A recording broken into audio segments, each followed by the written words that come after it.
Hey guys, what is up? Kevin Cage back with another cryptocurrency video. If it's your first time to the channel, for daily news and information on the digital asset space, be sure to hit that like button, subscribe if you haven't already, and let's get right into it. So, some of this news, just so you know, is going to be a bunch of speculation, connecting dots as always, with some great minds in the XRP community. I just know that, some of this news is redundant. I know a lot of you are well aware of this and the developments, but I still want to cover it and some additional things that have happened in the past, even up till 2018, because it's still relevant. And right now, during these bear markets, during these all-time low prices, it can be very hard to see the forest through the trees. And I just want to remind anybody, what exactly you're invested in, or if you're just doing typical research and you're invested in other altcoins or Bitcoin, that's completely fine. But I want this information to be out there because when XRP pops, you'll understand why. It's not going to be just all speculation as always. So, start things off. I am Legion on Twitter, just talking about Credit Agricole. They are one of the larger banks in France. So they are one of the first. They were the first French bank to sign on to RippleNet and sign a production contract, and this was back in October. And this is a great video of Brad Garlinghouse, the CEO of Ripple, discussing. Again, there are only French subtitles, and he's discussing with another gentleman right here. And again, there was not English, but I can understand about like 25% of it if I read the French. So I did my best in, kind of getting a synopsis going. But basically, let's see here. What I want to talk about basically is obviously Brad Garlinghouse leads with, transforming how global commerce works. And, Ripple, the company, has already been around for well over 5 years at this point. And the whole goal is to enable a true internet of value. And to do that, we have to connect the repositories of value. In this case, those are the banks. Help banks succeed in the next wave. That is, going to help, transfer data because money is still stuck in the 70s, as I've been saying lately. All right. So basically, the goal is to provide a single frictionless way to move money globally. Credit Agricole today is using Xcurrent to enable essentially two banks to settle the transaction on a peer-to-peer basis without a central authority, creating that decentralized framework. And again, you're going to see this happening, and more banks are going to be signing on more than ever. Even, of course, Ripple released that all the banks that they approached last year, now 20% of, them are coming back and asking about XRP. Same thing happened in the bull run when XRP took off. So what's going to happen next is when we finally see that next jump with XRP in terms of price, a lot of banks, at least mainstream consciousness will catch attention to digital assets, and it's going to pique their curiosity. They're going to ask more about it, and I believe that we'll see even more XRapid partners sign on as well. And again, XRapid is much cheaper than Xcurrent, and especially as there's more liquidity, the tighter the corridors get, the more efficient it becomes, and the cheaper it becomes for all participants. As the network builds, the value of each participant, each node in that ecosystem grows in value as well. And this is what I'm always saying, and especially even XRP_Anderson talks about network effects. There are so many meanings behind that, and it's very powerful. You guys understand the network effects of Facebook when it popped and grew, 10 plus years ago. The same concept applies. All right. So, Ripple introduced Credit Agricole to their vision and developed that shared point of view, and they negotiated. And they're the first French bank again to sign that production contract back in October. So very exciting times. They're a huge player. In fact, we're pleased to announce that, see we got right here, Qualix as well, another, payment provider, TransferGo. And then we can see here, SBI Remit, SEB, and Siam Commercial, who also use RippleNet to send cross-border payments. Credit Agricole, just talking about how large of it is as a bank. And then even cooler is SIA Group, and Credit Agricole Italia Banking Group launches its instant payment services with SIA. And we already discuss SIA all the time, all the, dots that I Am Legion has connected for us as well. So there'll be a huge group essentially, connecting Ripple to, 500 plus banks right there. All right. On to the next one, and this is exciting. So Visa, Earthport, PayPal, you name it. So right here, Visa appoints former American Express Fabara as Chief Risk Officer. And that's cool to see the dots being connected. And again, Visa, they acquired Ripple's partner. Remember, Ripple formed a partnership with Earthport back in the day, years ago, like 2014, 2015. Visa acquired Earthport for $250 million, and they were in that big negotiation. They're kind of in a war with MasterCard to win Earthport, and they won. Now, this is huge, and look at the connections. American Express is already a RippleNet partner. That was announced last year. So confirmed, American Express, AXP, is officially using Ripple's Xcurrent XRP news today. And again, I've already talked about Xcurrent, how they're migrating to XRapid, which uses XRP. Xcurrent 4.0 is the update on Xcurrent, which enables them to use the most efficient option, hence utilizing XRP. This is all widely known. I know the majority of you watching my videos are well aware of this, but I just have to repeat myself for any newcomers, just so there's not any trolls in the comments that try to put any holes in my logic, which happens all the time, and I don't have the time to respond with 5 sentences for each person. But all right, always do your own research.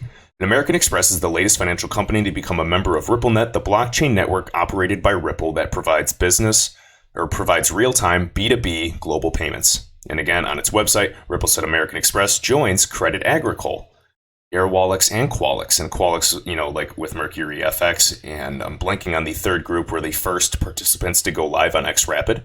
And according to Ripple, American Express FX International Payments will partner with Santander UK to create a transaction channel between the US and the United Kingdom for the first time. Given the United States is the United Kingdom's biggest trading partner, there is thus a need to create frictionless commercial global payments in the UK partnership. Up next, we got American Express and Ripple just talking about, their partnership overall and the software they'll be using and the benefits that are included. And then right here, did American Express just crack the code of China's domestic clearing market? The secret sauce, or how did Amex do it? The approval was actually given to the JV, the joint venture company, Liantong, a 50-50 joint venture between American Express and Lian Group, which was set up in October of 2017. So now they're penetrating the Chinese market, which is unbelievable. We've already talked in the past about, they're penetrating in terms of, mobile users as well. And that goes along with Africa and India, the unbanked population as well, because there's so many today in this world that we're not aware of. Like personally, United States, like myself, a lot of people don't realize that there are so many people that have smartphones today, but they don't even have a bank account. And this is what's going to happen when we have these mobile wallets available. All right, so Lian Group concentrates on internet payments and mobile payments, and as a Chinese third-party payment license, and has a Chinese third-party payment license already. Lian Pay started a foreign exchange settlement service in 2013 for e-commerce, and again, the first half of 2018 completed more than almost $3 billion in cross-border transactions. First Global and Lian Pay complete first beta phase, again with WeChat platform, and let's see here. Again, Lian, right on Apple. Pretty interesting. We're just connecting the dots. I know this is far-fetched, but watch when it comes into fruition. You're going to be like, wow, these researchers on Twitter are geniuses. All right, and American Express puts $125 million in and partners with Chinese mobile payments company, Lian, so I was just referencing. And then Ripple's partners, of course, MUFG, which is absolutely a monster, Santander, Standard Chartered. We got Credit Agricole, Westpac, MoneyGram, American Express, and Lian Pay. How exciting, guys. Even he says right here, we are all connected, and they are. And it's just unbelievable to see this happen in front of our eyes. Now let's talk a little bit more about Earthport. So Otto Gunger, Gunger, on Twitter. Check this guy out. So this happened, obviously, this was made in March 2018, Earthport and Ripple, the fourth industrial revolution, a future forged through collaboration. And you can, get this. It's a 20-page little PDF, very cool. But basically, I just want to go through a few points here. And so we've already talked a little bit about Earthport, correct? We know that Visa acquired them. But now I'll usually do a Control F here, and we'll talk about Ripple briefly. So in this context, companies such as Earthport are enablers in providing access to the new dynamic through a variety of methods. We're not standing alone in this mission, and like others, we are forming partnerships that strengthen our offering. A prime example is our relationship with Ripple. The Gateway Partnership, launched in 2015, spun the Earthport Distributed Ledger Hub and achieved notable success in 2016. And we're talking about DLT, and then right here, the hub provides access to Ripple's system through a single Earthport contact. It also enables banks to embrace the digital world with our heavy investment and shows the marriage of fintech, utilities, and banks can create something epitomizing the industry's future. And then let's see right here, fintechs and banks will work together in the growth of new currencies, technologies, and new banking will be supported by utility services that speed up payments and make cross-border transactions cheaper and more transparent, while ensuring compliance and security underpins all transactions. And then right here, finishing it up. Let's be clear, this is not a landscape far away from the present day. The future of money working around a collaborative ecosystem with multiple stakeholders. It's already underway. Keep in mind, this was in 2018. Partnerships with Ripple, I believe, and Earthport. It was I think it was 2015 to be conservative, but it may have been in 2014. I'll have to double check. And again, they're saying this is already well underway, and I agree. They just don't really talk about it. This is all connected. All right, and then right here, Visa acquires Ripple partner Earthport for $250 million. Just to show you, this was dated back in December of 2018. But I just want to show you, credit card giant Visa is acquiring British payments firm Earthport, and again, which provides cross-border payment services to banks and businesses since 2015. All right, I was right. In the blockchain-based payment network. And then right here, I just want to read this because this is really interesting, guys. So Earthport streamlined cross-border transactions using a single API to clear and settle funds locally with its banking partners. Earthport's clients include Ripple, Bank of America, Hyperwallet, TransferWise, which is one of, in the top 5 largest money service providers. We got Payoneer. Basically, I can already speculate and include PayPal with this. And then 2016, Earthport launched the first DLT, or Distributed Ledger Hub. Using DLH, Earthport's clients can use the group's DLT through a simple and inexpensive single API. And this is what's huge because it connects everything. And a first for the financial industry. The API not only provides access to the Ripple ecosystem, but also offers access to the wide array of payment methods that Earthport offers in 200 countries. These are the types of gateways that I'm talking about. These are the connections why people are so excited. Current model, traditional cross-border payments are unpredictable both in speed and price. Of course, you kind of just send it to the banks and correspondent banking, and you just cross your fingers and hope it gets there in a few days, and you keep asking, and there's no way to track the payment, and they say, no, I'm sorry, it hasn't arrived yet, and eventually the payment will arrive, if it does at all. With heavy fees, there's a 6% error rates on the SWIFT network. It's ridiculous. Yet, when you order Amazon, sometimes you can get the package the very next day during the weekday. Unbelievable. We can send goods, we can send information, pictures, emails quickly, yet money's stuck in the 70s, and this is central to developing globalization so we can actually create the internet of value. All right, now the Earthport solution. Our service allows you to get direct access to the local banks where your payments need to be sent, removing the complexities, hidden fees, and a lack of visibility experienced in today's traditional cross-border payments. 2018 of November, Brad Garlinghouse said at least 100 SWIFT-connected banks have signed with Ripple. Now remember, SWIFT has the dominant market share of the world, 11,000 plus institutions connected. But people say, oh, wow, 100, that's nowhere near the 11,000. What you have to remember is Pareto's law, the 80-20 rule. Just think that 20% of the biggest players in SWIFT carry 80% of the transaction volume. And now Ripple's closing in. I imagine we're at almost 300 now. Last time I checked, it was over 250 production contracts. Just imagine, and these are some of the biggest partners already. We have gateways with SIA, we have connections with Earthport, we have connections with some of the largest central banks, and then don't even get me started on R3 and SBI. R3 will become the next SWIFT in the world of trade finance. Ripple is still going to be a minnow, but they're utilizing XRP, and that's why I'm so excited. And I'm talking about R3. And then Japan, I think Japan's just already guaranteed for XRP's success in terms of settlements. Remember, even Vitalik Buterin, creator of Ethereum, literally said that the one thing that cryptocurrencies obviously do very well today in terms of use case is cross-border payments. Yet he didn't say Ripple. But, Ethereum's great too with the smart contract capabilities. I'm not trying to talk crap. I'm just telling you that this is the most, this is the greatest digital asset I've ever seen. And I know what I'm doing with my hard-earned money. Not financial advice, always drew on research. With all cryptos, you could potentially lose everything. But at the same time, I'm willing to risk it. All right, Garlinghouse said, this undercuts SWIFT, and again, this is the acronym for Society for Worldwide Interbank Financial Telecommunication, contention that blockchain and cryptocurrencies won't play a role in the banking sector. SWIFT said that not that long ago, they didn't see blockchain as a solution to correspondent banking. We've got well over 100 of their customers saying they disagree. And again, SWIFT really doesn't have, the funds for all this. It's my personal belief that R3 will take over. That's why Garlinghouse recently donated $50 million to 17 universities around the world to bolster the adoption of blockchain. And you know what? I'd be excited to go to school for blockchain. Maybe get like a master's degree in it or something. But obviously I would, like to be sitting on a boatload of money before even doing that. And Ripple made the donation in US dollars, not cryptocurrency. So very, very exciting. Could surpass Bitcoin. I'm guaranteeing right in this video, XRP's market capitalization will surpass Bitcoin at some point. Now, I'm not saying it's going to happen this year, but at some point it absolutely will. All right, on to the next one. Daniel Kuhn, check this out. So, blockchain payment startup Ripple. I'll just look at it the other way so I can see the font. Sorry, guys, sometimes if I'm reading a little stuttery, like on this document, the font is so small for me. Like for you, it might be okay, but for me, it's really small. And like I have the microphone in front of my face. So sorry about that. I promise I can kind of read and I'm okay at English.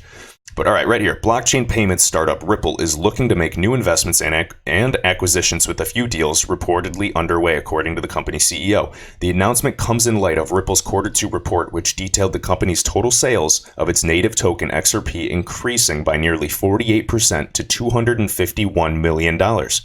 That's a funny number just because Visa actually acquired, wow, wait a minute. 200, oh my gosh, that's crazy. Wow. Anyways, this growth was driven primarily by a strong uptake in institutional sales. And you know what? Even if it was some money from, everyday people investing, big deal. They're expanding the ecosystem. If you actually hold and you understand what an investment is, and you hold longer than 10 minutes, and you actually hold for a few years like a true investment, you're definitely going to get an ROI. I mean, I'm seeing Ripple surpass well over, come on, last all-time high of $3 to $4. You got to be kidding me. That was no utility. All right. Ripple, we're not replacing Swift. Again, I think that's going to be R3. I don't want to cover that. And then right here, CTO of Ripple, David Schwartz. My dream scenario, and this was just him in a thread. My dream scenario is Swift makes a deal with Ripple where all their banks get to use RippleNet for free, maybe even paying Swift. Fits our XRP strategy perfectly. It's possible Swift doesn't really have any good ability to raise money or seriously innovate, so they're vulnerable. That's just interesting. I just wanted to share that and hear his perspective. I won't even have a comment about that. Anything can happen. All right. And this is what I'm going to finish off on, guys. This is with PayPal, so stick around.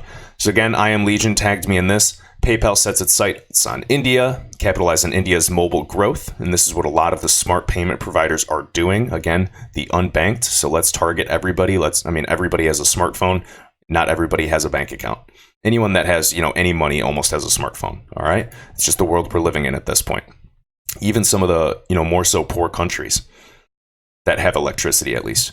All right. So right here, we already know Earthport's partners. We got Payoneer, we got Ripple, World Remit. We've talked about TransferWise. So these two are, some of the largest money service providers. Look, we got Merrill Lynch, Hyperwallet, and then Xoom. And remember that PayPal bought Xoom. PayPal acquired Xoom for $800 million in 2015. Xoom is a digital money transfer or remittance provider that allows consumers to send money, pay bills. You get the gist. All right. So now, as we go to this next one, and this is the last thing I just want to show you, is PayPal launches Xoom across Europe. So they're working on that. 32 European markets, and this was in 2019. So literally just last month, exactly, because today's the 16th. Again, we're going to see the partners. And this is, you just have to think of the touch. Now, this is also have to think of the impact. And then the ILP plugin PayPal. So this is very cool. ILP settlement over PayPal. What? Right on GitHub, guys. Like, honestly, this is huge.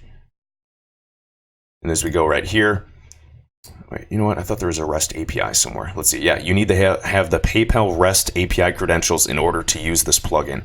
And again, REST stands for Representational State Transfer, which, is a style of WebEx architecture that has underlying, rules and, characteristics and basically helps, clients and servers like interact. And so it lets you, just interact and send any type of HTTP requests. So, come on, look at this. I'm so suspicious in a good way. All right. Now, PayPal and Visa bring instant transfer feature to Canada. I'm going to do a video on Canada later on. I just want to have a good weekend. I'm super tired of working, honestly. But all right. Visa and PayPal launched a feature that allows consumers and small businesses in Canada to instantly access funds 24/7, 365 speed, security, and convenience. And they're powered by Visa Direct. Visa's real-time push payment solution moves money from customers' PayPal accounts to their bank account via their Visa debit cards. All right, and we're always migrating. Of course, PayPal owns Venmo. There's the new initiative that we went over that I Am Legion tagged me in about, instant transfers and lowering the fees as always. And this is exactly what we are going to see. It's my belief that we're going to see global settlement with the bridge asset XRP. All right, and then PayPal Bakkt alliance for the blockchain-based digital IDs. That'll absolutely happen. I think everyone's going to have a digital ID. And then enable Skype. Popular social. Yep, and then Venmo, of course, as I've touched on. And then Braintree, of course. And then this could even, you could even make it a stretch and go to Airbnb and, Uber. And I get this is speculation. But again, these partnerships are actually happening. It's speculation that XRP will be involved, but in a lot of them. But at the end of the day, it just needs to be involved with Earthport. All right.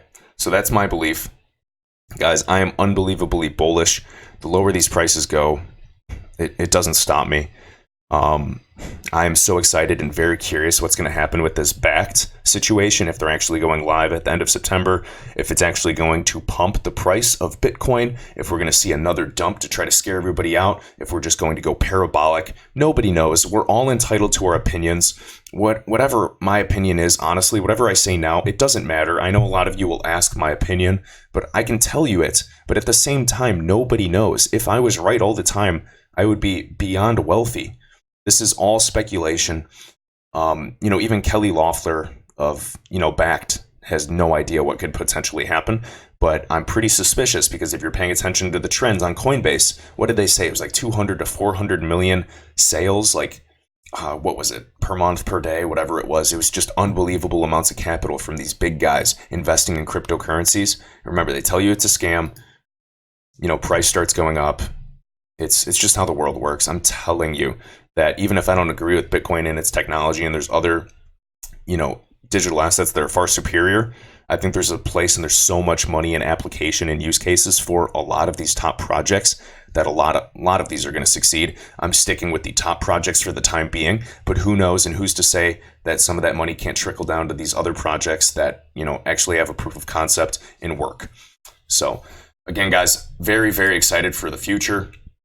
And I just wanted to say, shout out to, the digital asset investor and his entertaining endings to all his videos. I got to do my own for a buddy of mine on Twitter. I just told him I would. So this is how I'm going to finish off, guys. So appreciate it. Tell your friends and family that XRP is the best digital asset ever created and that the digital asset conductor is buying the dip. Thanks for listening.